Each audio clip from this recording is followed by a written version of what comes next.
Oh,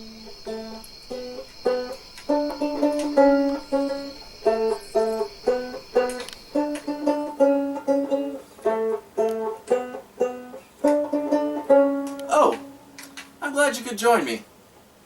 Today on this episode of Quick Devos with Mick, I've decided to do things a bit differently. I've decided to take us camping. Camping is a wonderful thing. You get to eat marshmallows that fell on the ground. You get to grill sausages on the open flame. You get to sing silly songs all together.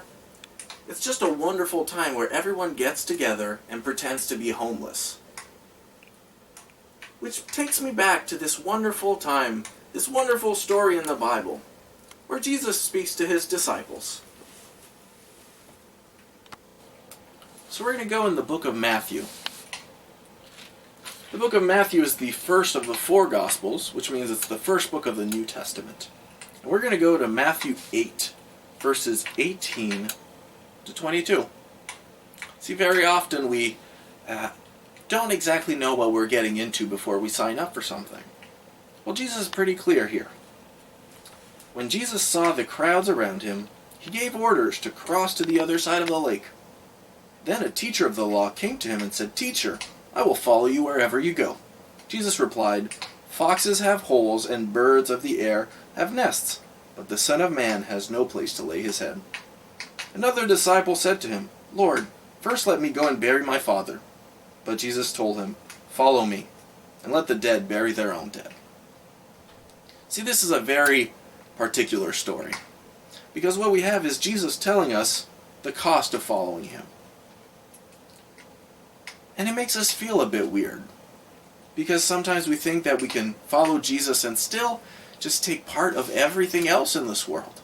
That we can still just hold on to our old life and just do whatever we want. But it's not exactly what Jesus is telling us. Here Jesus tells us that if you want to follow me, you're going to have to understand that you might give up a lot of things. That you might have to lose your home. Maybe your family's going to decide not to talk to you anymore. See, it says that when Jesus tells the man to let the dead bury their own dead, he's not saying that it is not important to bury our dead or that we should be cremated. What Jesus is telling us here is very simple. When we choose to follow Jesus, our eyes need to be fixed on heavenly things. And if we think that it is a priority for us to take care of earthly things instead of heavenly things, then maybe we're not suited to follow Jesus. But that's why we are called to repentance and to turn from our ways, so that our eyes might be fixed on the heavenly things instead. And so this week, as you focus on all of that, think of maybe what Jesus is calling you to let go of, to follow him. Or maybe what you're holding on to that you know you shouldn't be holding on to.